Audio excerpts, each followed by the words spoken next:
Então, gente, primeiro de tudo, para a gente poder acessar o Atom no supervisor, a gente vai fazer o mesmo esquema do operador. Vamos clicar aqui na ferramenta do Atom, colocar aqui o código da empresa, o nome do usuário e a senha. Aceitar os termos de uso. Assim que aceitado, vamos entrar aqui na tela do supervisor. Aqui vocês podem ver, primeiro de tudo, que temos uma lista, né, dos operadores, dos funcionários que estão nessa operação da Contact Lab, que seria a minha de exemplo. O supervisor também ele possui o softphone. Aqui a gente pode mexer, ver a conta, né? Então a gente pode ver que a empresa que ele está cadastrado, a operação dele, o nome.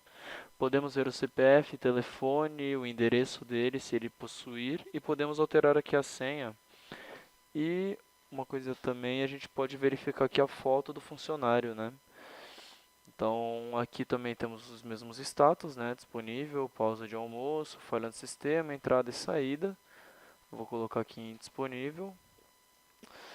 E aqui eu vou mostrar para vocês, ó, aqui estão aqui as pausas, né? Então aqui é onde eu posso liberar ou não as pausas, né?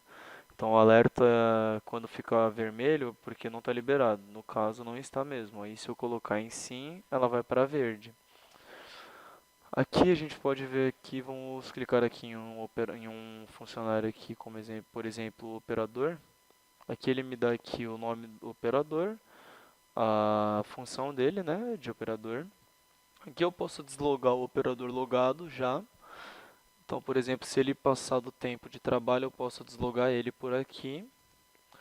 Aqui eu posso monitorar o que ele está falando na ligação, né, que ele tiver com o cliente. Aqui eu posso sussurrar na ligação, então, por exemplo, se eu quiser falar algo que eu não quero que o cliente ouça, eu clico nesse botão e falo com o operador direto. E esse terceiro botão aqui eu posso entrar em uma conferência com o operador, né, com o funcionário e com o cliente que ele estiver falando. Aqui a gente pode colocar se ele está autorizado ou não está autorizado a tirar print screen da tela, né? Aqui do lado temos a caixa de chat com o operador. Aqui seria a nossa notificação de chat, né, de todas as pessoas, todos os funcionários. Se eu clicar aqui na mensagem e enviar uma mensagem para ele de teste também, ele vai receber do mesmo jeito que eu recebi a mensagem dele.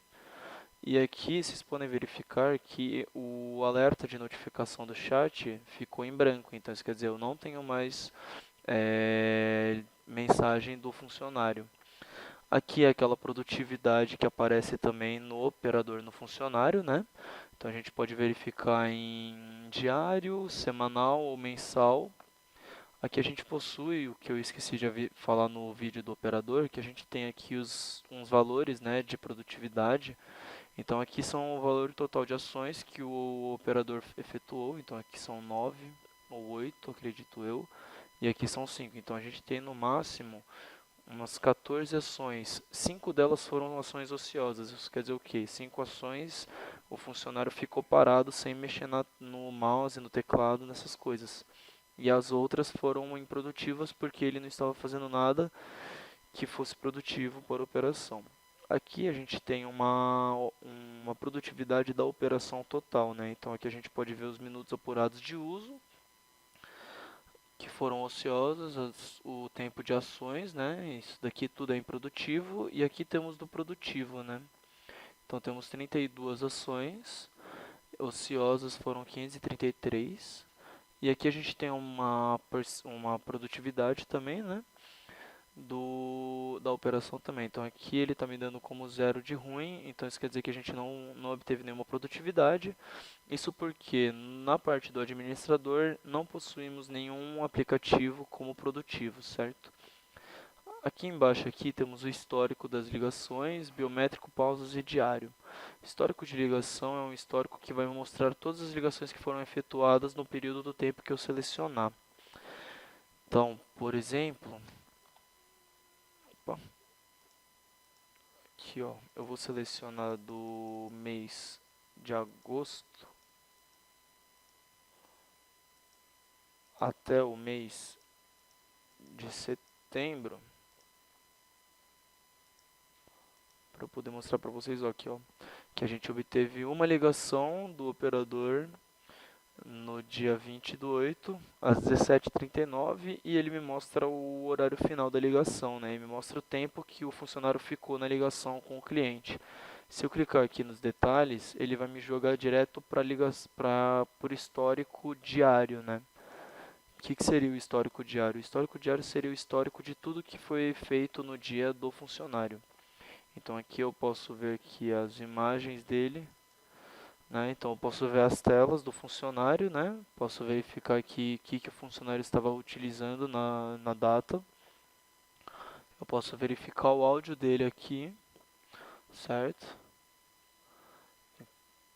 E aqui eu poderia ver aqui a foto de login, né? Do agente e a foto de mesa, certo? Esse daqui seria o histórico diário, então eu vou para o histórico biométrico.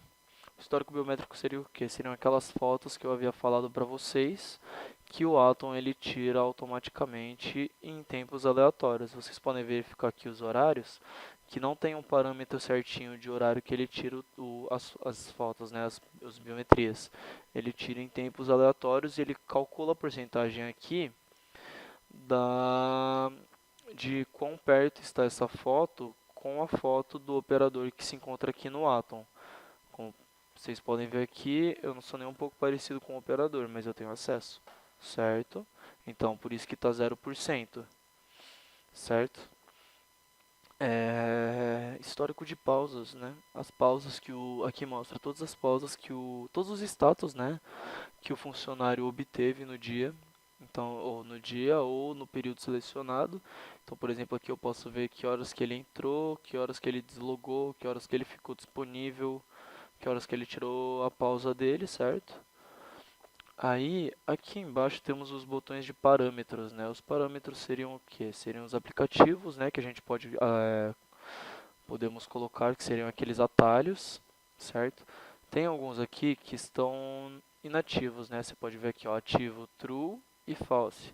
Se eu pegar aqui um false, aqui, por exemplo, o Banco Pan, e atualizar ele, colocar ele como ativo e deixar enviado, ele vai colocar como ativo o Banco Pan. Então vai aparecer lá nos atalhos o Banco Pan, certo? Aí seguindo na lista de parâmetros, a gente tem aqui os comunicados, né, que eu havia falado para vocês. Então se eu quiser mandar aqui reenviar um comunicado, eu posso reenviar aqui clicando em atualizar. Aí eu seleciono aqui a operação e seleciono os operadores que eu quero enviar. Por exemplo, eu vou enviar para o operador somente, posso enviar só para ele, certo? Aí eu posso criar um novo comunicado também. Só um segundo, gente. Eu posso criar um novo comunicado aqui, certo? Posso colocar aqui o título como falta. Aí eu posso escrever assim: gostaria de saber o motivo da sua falta no dia de ontem, por exemplo. E eu vou enviar para os funcionários que faltaram ontem, certo? Então, por exemplo, aqui, ó, vamos selecionar o operador e o operador 2. Então a gente pode enviar para quantos funcionários a gente quiser, né? E então a gente volta aqui. Opa, a gente vem aqui em parâmetros de novo, né? Aqui temos tabulação, né? Então a gente pode criar uma tabulação, uma nova tabulação. O exceção de turno ele vai estar também na parte de administração. E aqui eu posso puxar os relatórios, né? Então eu posso puxar o relatório de turno, né?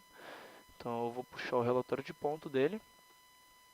Eu vou poder verificar os dias do mês, né? A hora que ele entrou, a hora que ele saiu, a hora que ele tirou o horário de almoço e essas coisas, certo? Aqui ó, vou selecionar aqui a data do mês de agosto do operador e enviar.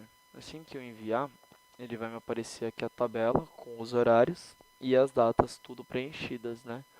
Caso haja alguma data que ele não foi, não vai ficar preenchido aqui, ó, por exemplo, esse daqui. Aqui temos alguns dias aqui que ele veio. Então aqui a gente pode ver o horário que ele entrou, o horário que ele saiu, a hora que ele foi para o almoço, o retorno do almoço e as horas trabalhadas do funcionário, né? Então, no vídeo de hoje seria isso. Muito obrigado e até a próxima, gente.